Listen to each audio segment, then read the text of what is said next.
Sawa sana, ningependa to pray before nianze.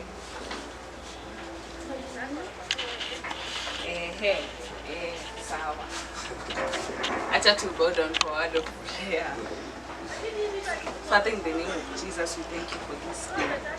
Thank you for your word, oh God. May you give me utterance. May you give me boldness. May you guide me. May you speak through me. In Jesus' name we pray. Amen. Amen. Unaweza kaa chini.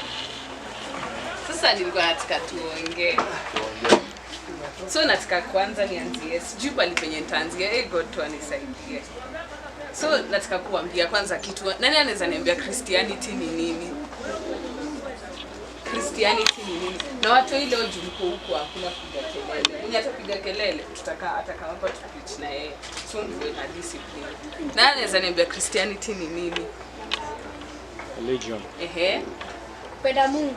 Sawa, Unasikia mtu amesema religion, mwingine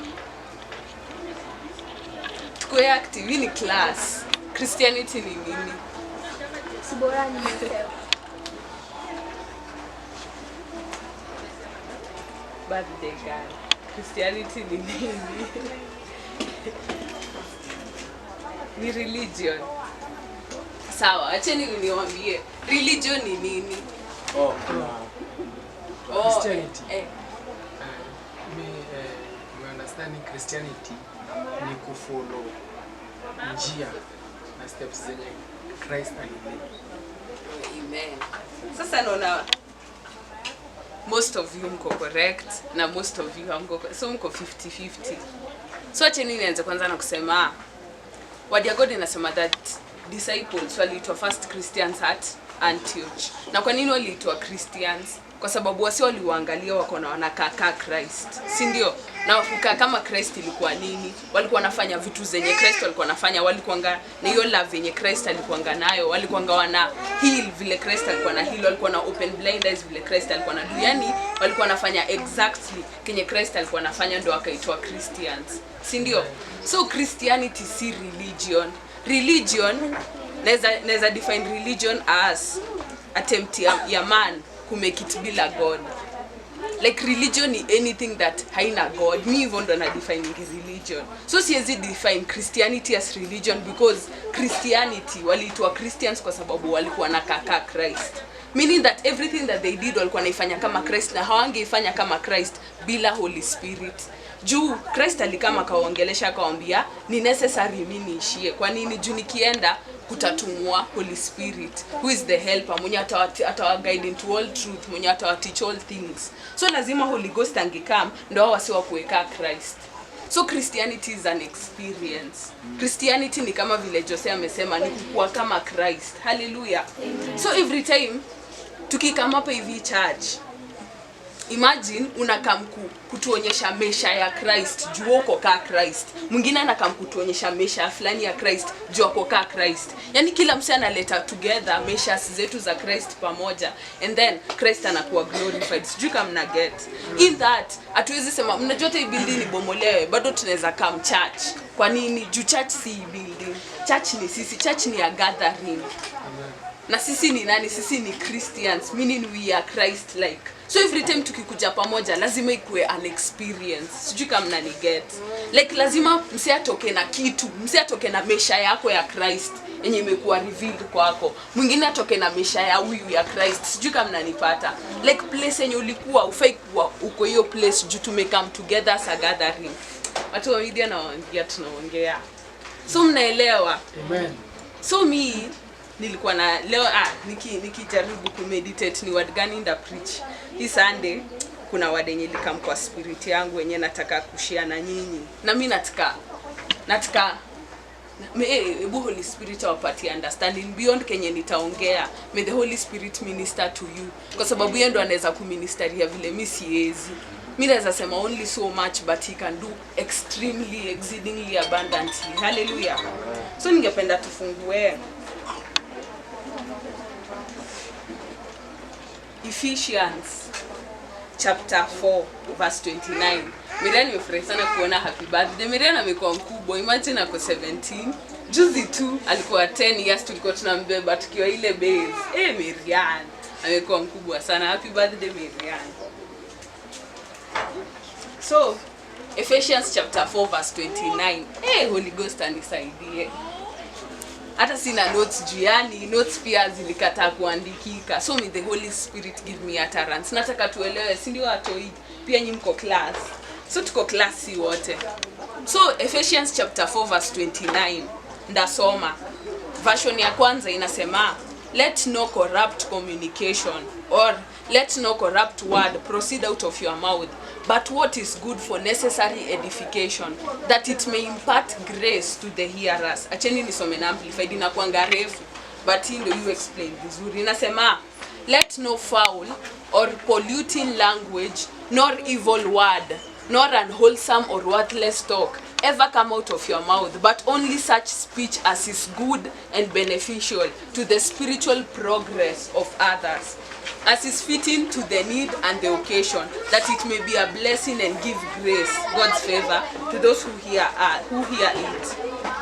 So, in short, hii word ya God inajaribu kusema hawa watu hii sijui kale bako wapi.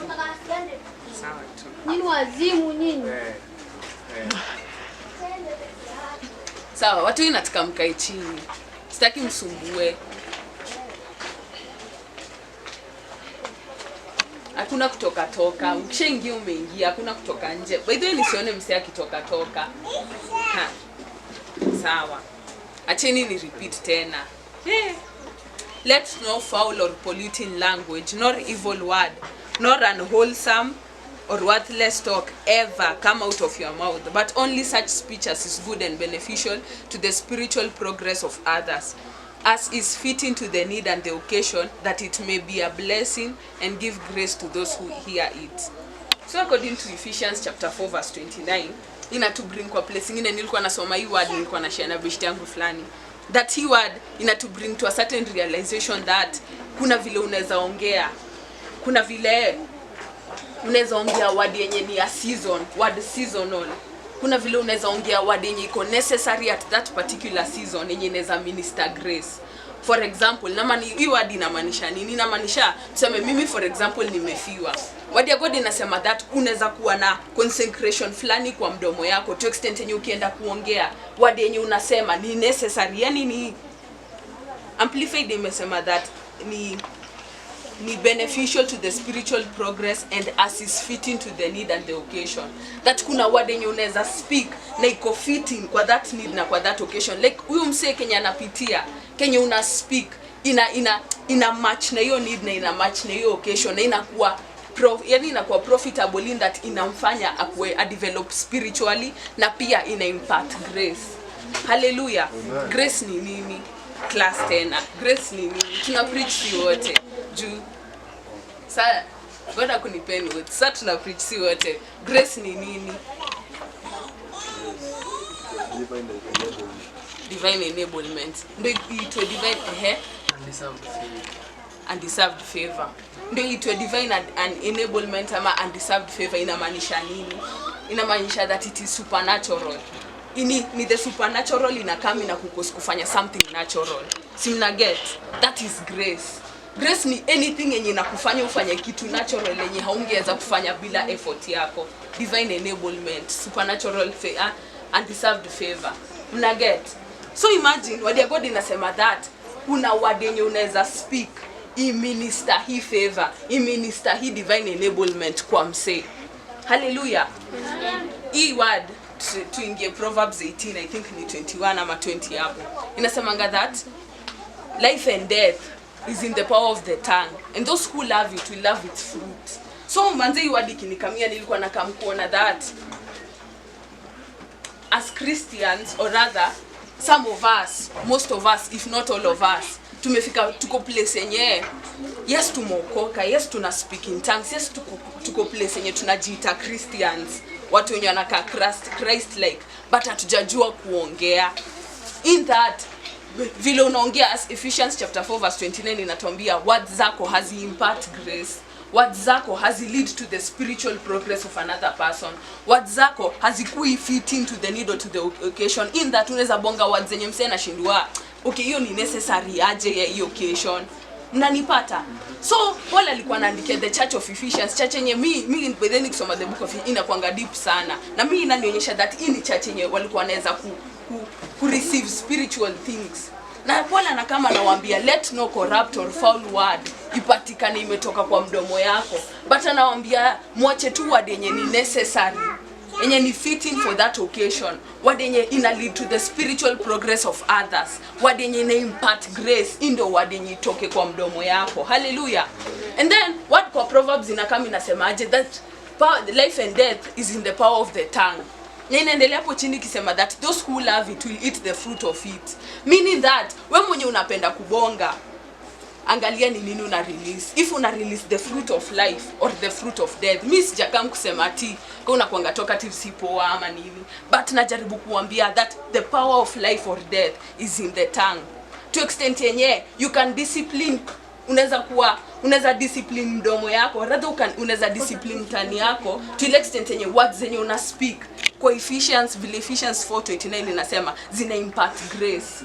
Ushika na msee anakubongesha hadi unatoka hapo unasikia kwenda kubadilisha maisha yako. Huyu ni msee ame impart grace na words.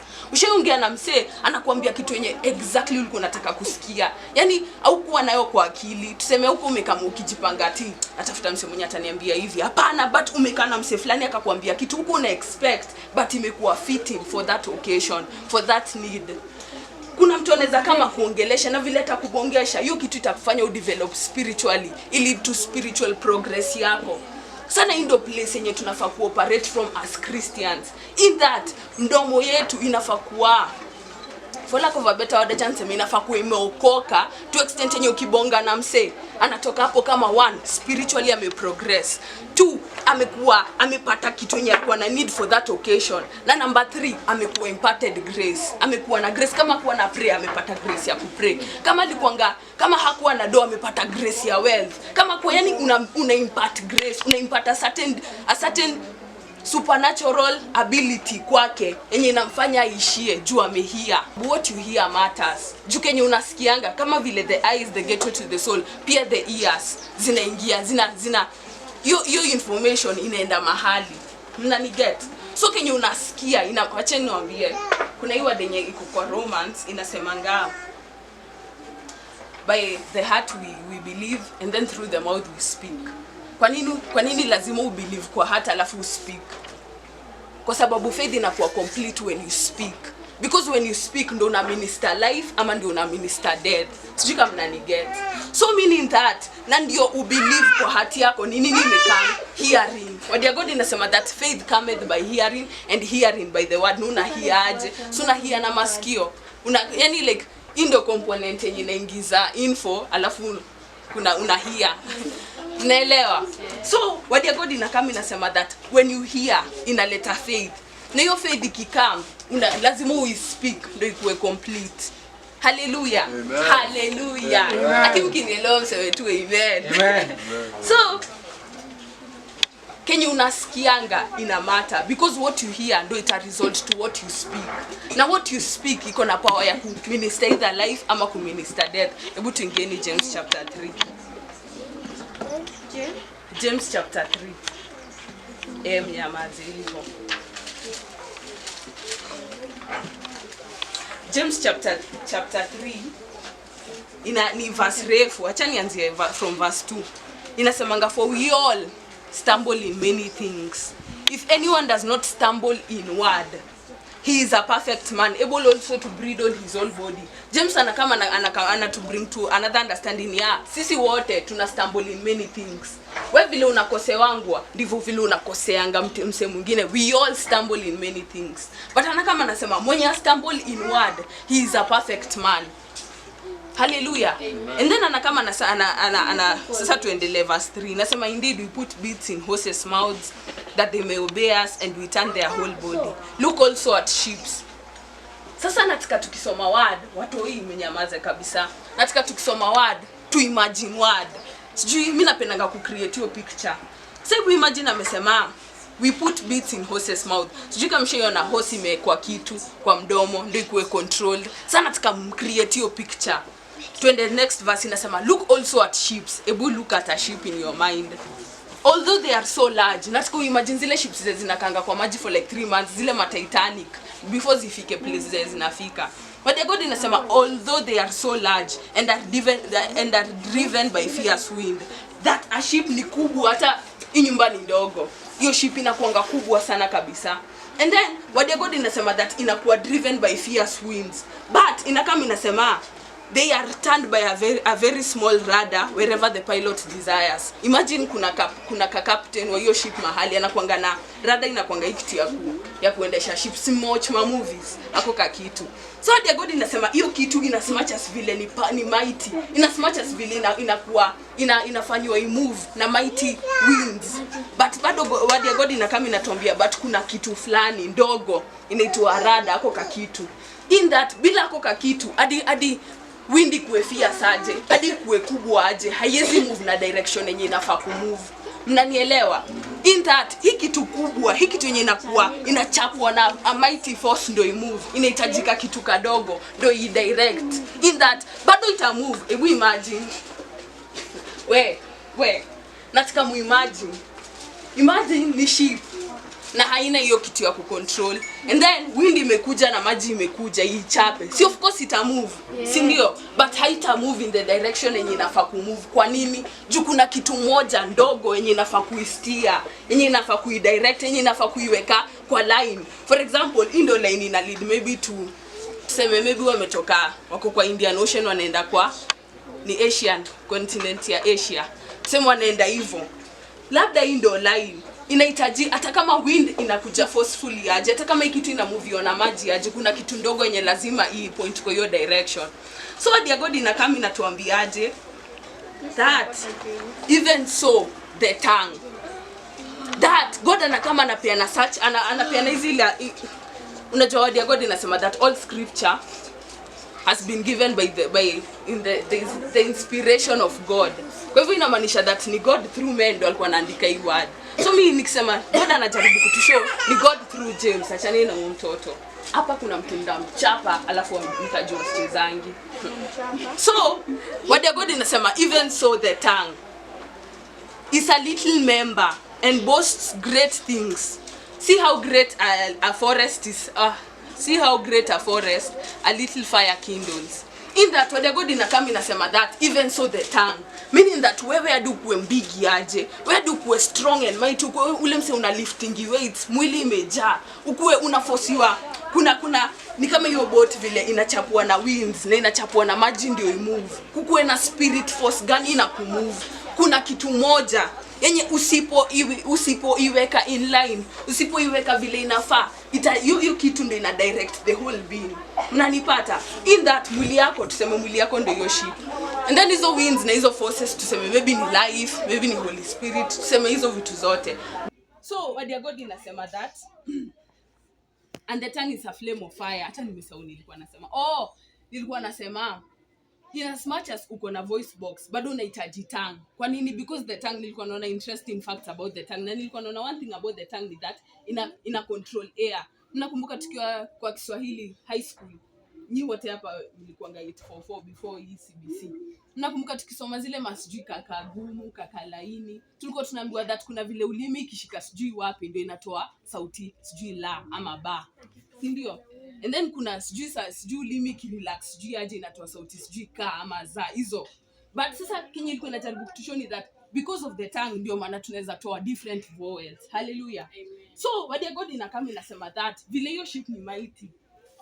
Na finikane naanza kujirudia. But vile hiyo ship ni mighty, kuna kuwa na kitu ndogo yenye inaweza icontrol, inaweza istaa kwa direction yenye inafaa. So what the God inakama inasema the tongue is. And then inasema and the tongue is a flame of fire. It is full of wickedness that can ruin your whole life. It can turn the entire course of your life into a blazing flame of destruction, for it is set on fire by hell itself. Kuna time Christ alikuwa na disciples wake, I think iko in the book of Matthew 15. Sijui from what verse, but alikuwa anawaambia about Matthew chapter 15. Pharisees walikuwa wamekaa kwa Kristo anamwambia kwa nini hawasewa obey traditions zetu, hawanawi mikono before akule. Kristo akakama akawaambia aje yao ni shida iko wapi, because alikuwa anajaribu kuambia, akakam ku explain ya baadaye, I think inaanzia 10 11 12 hapo. akisema that Kenya unakula itaenda tu kwa tumbo na itakuwa eliminated. But Christ akamwambia Kenya inatoka ndio ina defile a man, because Kenya inatoka wapi? Kwa heart. Life and death are in the power of the tongue. James inakama inatuambia that the tongue is a world of iniquity. Na word ya God inakama inasema that the tongue is itself set on fire by hell. Inamaanisha nini? Imagine tongue ndio iko na power ya life and death. Nataka muende na mimi. Tongue iko na power ya life and death. Alafu the same tongue tunaambiwa ni a world of iniquity. Meaning that na word inasema it is set itself on fire by hell. Kumaanisha nini? Kama inakuwa set on fire by hell, inaweza toa life. Haiwezi toa life. Sijui kama mnanipata. Inaweza toa life kama inakuwa set on fire by hell. Haiwezi toa life. Inaweza tu toa death. Mnaniget? But God anakam bado anatuambia that hiyo tongue yenye inaweza toa hiyo ndio inafaa kurule the whole nature of man. Sijui ni ukiendelea hapo chini inasemanga that with it tuna bless God, and then with it tuna nini? Tuna curse brethren. Word ya God ina kama dini inasema how can a fresh water. Nimekumbuka verse nyingine. So many Luke chapter 6. Luke chapter 6 imefika. Kuna verse hapo yenye inasema out of the abundance of the heart. Ni chapter 6:55. Luke chapter 6 verse 45.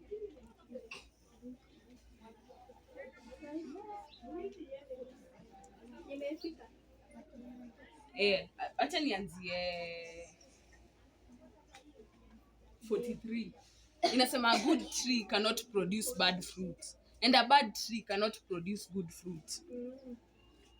Angalieni mti. Sasa mti ikaweza toa maembe mbaya, tutasema shida ni maembe. Tutasema shida ni mti. So nataka tusome word na understanding. Tuendelee. 44. A tree is identified by the kind of fruit it produces. Figs never grow on thorn bushes or grapes on bramble bushes. And then inaendelea inasema a good man out of the good treasure of his heart brings forth good, and an evil man out of the evil treasure of his heart brings forth evil. For out of the abundance of the heart his mouth speaks. In that Christ alikuwa anajaribu kusemaje? Ukiona msee ameongea kitu yenye ni evil, for example, hii word ilikam kwa sababu ya Pharisees. Pharisees walikuwa wanaongea wakijaribu kuonyesha Christ vile vitu zinafaa kufanywa. Ndio Christ akabring it to the attention akawaambiaje, a good man from the good treasures of his heart ndio anaongea good things, na an evil man from the evil treasures of his heart ndio ana speak. In that huwezi sema wewe ni mzuri na ubonge vitu mbaya, na pia huwezi sema wewe ni mbaya na ubonge vitu nzuri, because out of the abundance of the heart the mouth speaks. Meaning that Christ alikuwa anajaribu kusema ili tongue, si tumesema that tongue ndo ina set the course of a man. Hiyo ndio ina set course kama utawalk kwa direction ya life ama utawalk kwa direction ya death. But kuna word yenye na kama inasema out of the abundance of the heart the mouth speaks. So kumaanisha kama speech yako, fruit ya speech yako ni death, inamaanisha it is out of the abundance of the heart. Hiyo ndio kitu yenye imejaa. Ndio maana nikaanza na kuambia Kenya una speak inakuanga as a result of Kenya umekuwa ukisikia. Huwezi kuwa umejisurround kwa place yenye unasikia vitu nzuri na ukama ubonge vitu mbaya, haiwezekani. Na pia huwezi kujisurround na place yenye imejaa vitu evil na ukama ubonge vitu nzuri. Sijui kama mnaniget. Unajua one thing yenye nilinotice, but then nilinotice msiaki kwa atmosphere yenye si poa, kuna vitu tu mbaya zutoka automatically. Acha niwapatie example. Kuna time tulikuwa na Mary, anakuanga best yangu. Tulikuwa tumeenda tukaongea for long, tukasimama. Yaani vile mnatakanga kuachana na best yako but stories zinaanza hivyo. Tukajipata tumeongea for more than 1 hour, hata sijui hata labda ilikuwa inaenda karibia 3 ama 4 hours. So tukiwa hapo kuna maboys fulani wakatupita. Wakakuja kwanza wakakaa hapo na sisi but hawaongei. Wanakaa tu wakituangalia but wakapita. So and then kidogo imagine place tumesimama kaa hapa, and then place kaa pale tuko na wakibia mtu simu, the same boys. So vile tuliona hiyo like sasa unaona hiyo ni atmosphere. Hiyo ni kila place yenye unakuanga kuna atmosphere. Mnanipata? So hiyo place yenye tuko na hiyo Nakwambia mimi hata sijaisikia Mary akiongea, hata mimi aje nisikia nikiongea. Tulijipata tu tushaanza pia sisi tuna watu wakaanza kupigia hao maboy nduru. But sasa before wafikiwe wakatoroka, but walikuwa washafanya damage. But yani ukajipata automatically because umekuwa kwa place ya evil, unajipata pia unatakia hao say evil. Yani hao maboy hao wasi walikuwa zile za like wana watusi, wengine tu wanasema wasi watadedi, sio wasi watafanya nini. Na sisi in the midst of that, kwa sababu tuko kwa hiyo atmosphere, tukajipata pia sisi tukispeak against them vile haifai. Sijui kama mnanipata.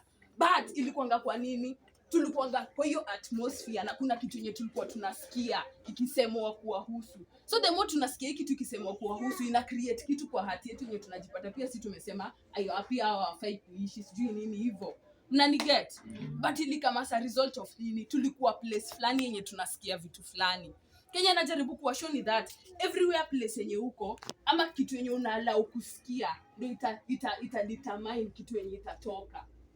Because out of the abundance of the heart the mouth speaks. Hallelujah. Amen. So hati yako imejaa nini? But then nikaanza sasa kujaribu kutafuta solution ya hii kitu. James kama anasema that the tongue is set itself on fire by hell itself. Meaning that kama hii kitu inakuwa set on fire by hell, basi inamaanisha kuna msemo mwenye anabahatika, because ever utakuwa ukispeak vitu zenye hazitoki na life, because kwani hell kuna life? Hakuna life, si ndio? So nikaanza kuona Acts chapter 2 sasa.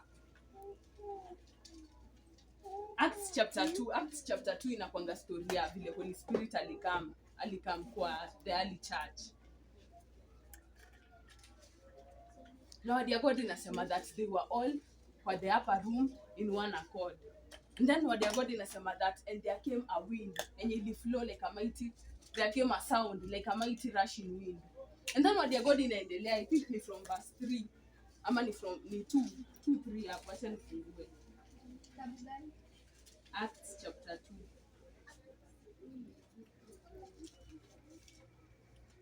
2. Suddenly there came a sound from heaven as of a rushing mighty wind, and it filled the whole house where they were sitting. Then what looked like, nataka msikilize hii verse, then there appeared to them divided tongues as of fire, and one sat upon each of them. Chapter 2 verse 2 na 3 inasema and then there came upon them, vitu zenye zilikuwa zinaka divided tongues of fire, na hizi divided tongues of fire zika sit upon each one. And then that is how they were baptized with the Holy Spirit, na wakaanza kuspeak in an unknown tongue. So nikaanza kujiuliza kwa nini hao wase Word ya God haisemi kuli appear to them balls of fire zika fall upon each one, but Word ya God inasema they appear to them divided tongues as of fire. Sisi tumesoma James chapter 3 na imesema that hii tongue inakuwa set fire by hell itself. Hallelujah. Ukisoma hiyo Matthew chapter 15, time yenye Christ alikuwa anawaambia that kitu yenye inatoka kwa hati yako ndio inakudefile. Chini akiendelea alikuwa anasema that from the heart kunatoka the following. Akaanza kusema fornications, murder, adultery, lust, hizo vitu zote. Hizo ndio vitu zenye ziko kwa hati ya man. Ndio maana Word ya God inasema that hii tongue inakuwa set on fire by hell, kwa sababu inabonga from the abundance of flesh. Na ni get. But in Acts chapter 2, Christ Word ya God ikakam kuchange hiyo. Word ya God inasema that they appeared to them divided tongues as of fire, and they rested upon each one of them. So meaning Kenya ili happen ni ati hizi divided tongues of fire zenye zilitoka from God zilikam kutuondoa from the place yenye tongue inakuwa set on fire by hell to place yenye tongue inakuwa on fire for God. Sijui kama mnaniget. Yes. Meaning that when you're baptized with the Holy Spirit, automatically unatoka kwa hii place ya James chapter 3 unaingia kwa place ya words zako zinakuwa words kaza God, zinakuwa words of fire. Word ya God inasema that our God is a consuming fire. Hallelujah. So in tongues of fire zinakam ku destroy. Mnaniget? So meaning that when you're baptized with the Holy Spirit, you are given a new tongue, and that new tongue speaks life. That new tongue ina speak word ya God. That new tongue inakuwa set on fire by God. Hallelujah. Amen. So meaning that when you are a Christian, inakuanga automatic when you're baptized with the Holy Spirit, inakuanga automatic that the words that you ought to speak ni words of life. Now Ephesians chapter 4 verse 29, Paul anakama naambia wase let not, kwa sababu the only thing that you have to do is to allow, kwa sababu already it's there. Ni kama hii word yenye tunasomanga that we have the mind of Christ. So every time ukitaka kuoperate ndo uoperate, kuna word yenye inasemanga let this mind be in you that was in Christ. Already uko na mind ya Christ, but uko na ability ya kuchoose. Kama uta operate from knowing that you have the mind of Christ, ama uta operate from kuachana na mind ya Christ, au operate na the old nature. Sijui kama mnaniget. Amen. Ephesians chapter 4 kisoma hapo juu anaanza kusema that put off the old man and its nature na put on the new man. The new man ni mwenye alikam, mwenye Christ mwenye word ya God inasema that in Acts 2 that they appeared to them divided tongues as of fire. That God, when you became a new creature, ulikuwa a new creature with a new tongue. A new tongue yenye ina speak life, a new tongue yenye ina speak vitu zenye God ana speak. Hallelujah. A new tongue yenye haipui set on fire by hell, but a new tongue yenye inakuwa set on fire by God. Meaning that everything that you speak inafaa kuanza na foundation fulani. Unajua hapo inasemanga that they appear to them divided. Ukisoma version ya KJV inasemanga cloven tongues. Inamaanisha that hizi vitu zilikuwa zinakaa ulimi but zilikuwa zimekatwa. Meaning that ndo zirest upon them. Kuna mwenye ashaisoma about the tongue, hii kitu ilikuwa very interesting. Mwenye ashaisoma about the tongue inakuanga refu, si ndio? Sasa hizi ziliapia to them zilikuwa zinakaa tu nusu, meaning that the other half ilikuanga wapi? Ilikuanga kwa God. Sijui kama mnanipata. So that ukishakuwa connected kwa God, hakuna vile unaweza ongea kitu yenye si of God. Sijui kama mnaniget. So leo nimekamkua kuambia hii word yenye nasema that let no corrupt word, because wewe ndio uko na ability ya kuallow kama itakuwa of life or of death, because already the life kenye uko nao ndani yako ni of life. So it is you to permit life is speak by putting off the old nature. It is as simple as that. Sijui kama mmeniget. Like history ya ku tame the tongue.